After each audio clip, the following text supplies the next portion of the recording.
भगवान देखिए, भगवान अपने भक्त को दो चीजें देते हैं, थोड़ा ध्यान से सुनिए। भगवान या तो माया दे देते हैं या तो भक्ति दे देते हैं। लेकिन माया भगवान जल्दी देते हैं, भक्ति इतना जल्दी नहीं देते। आप भगवान से धन संपत्ति मांगोगे तो हो सकता है आपको दे दे, लेकिन भक्ति मांगोगे तो इतना जल्दी नहीं देंगे। माया क्यों दे देते हैं? क्योंकि माया यदि आपको दे देंगे तो माया आपको नचाएगी, भगवान को नहीं नचाएगी। माया यदि आपको मिल गई, धन संपत्ति मिल गई, तो माया आपको नचाती है। लेकिन यदि भगवान भक्ति दे देते हैं तो फिर भगवान को स्वयं नाचना पड़ता है महाराज।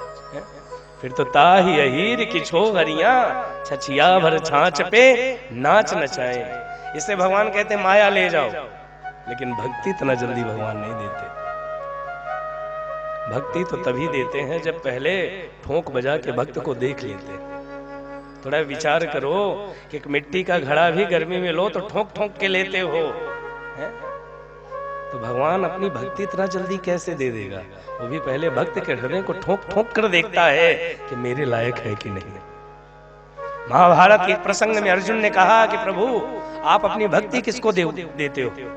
भगवान ने पता है क्या कहा? अर्जुन, जिसको मैं भक्ति दूंगा ना तो सबसे पहले मैं उसका धन छीन लूंगा। भगवान जिसको भक्ति देंगे सबसे पहले क्या करेंगे? सबसे पहले उसका धन छीन लेंगे। अब बताओ, कोई धनवान व्यक्ति हो, अचानक धन चला जाए तो भक्ति करेगा? वो सबसे पहले भगवान को ले जाके नर्मदा जी में बहाएगा कि किसी काम के नहीं है। तो प्रभु यदि मान लो किसी का धन छिन जाए तो क्या भक्ति दे दोगे? भगवान ने कहा नहीं दूंगा। फिर क्या करोगे?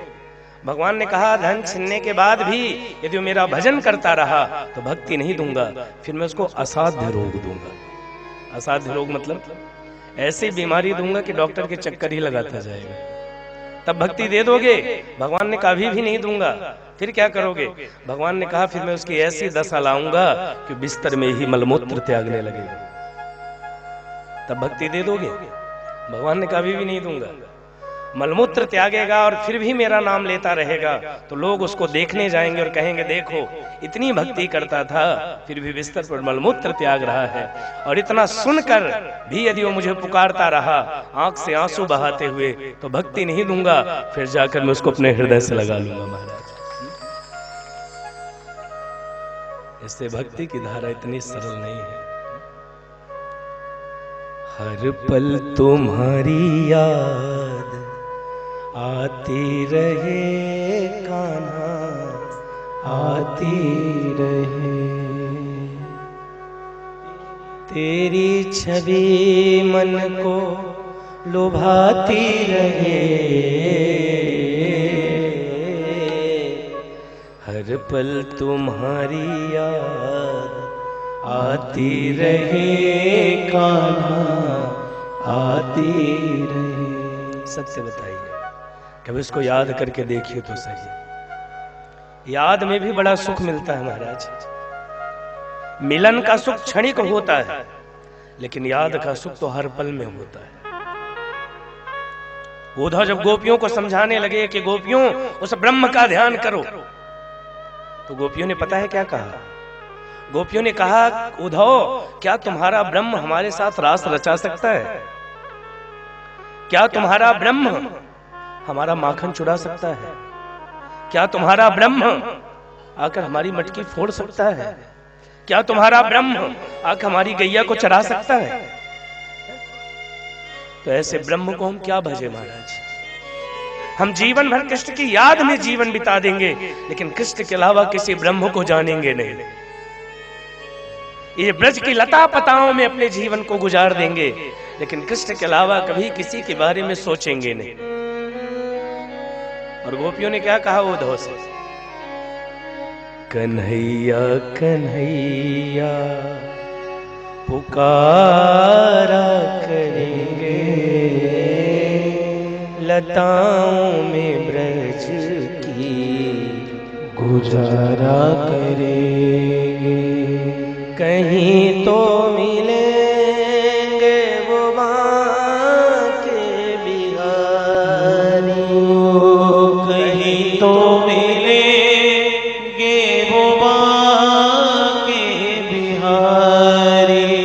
उन्हें अपने दिल में बसाया झुलाया करेंगे कन्हैया कन्हैया, पुकारा करेंगे लताओं में ब्रज की गुजारा करेंगे। और बना करके हृदय में हम प्रेम मंदिर, बना करके हृदय में हम प्रेम मंदिर, वहीं उनको झूला झुलाया करेंगे कन्हैया कन्हैया, पुकारा करेंगे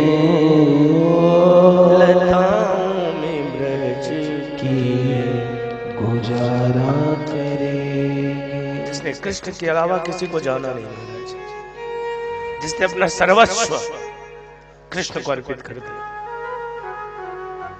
इसलिए भगवान भी कहते हैं कि दुनिया में सबसे बड़ा ऋण काहे का होता है पता है?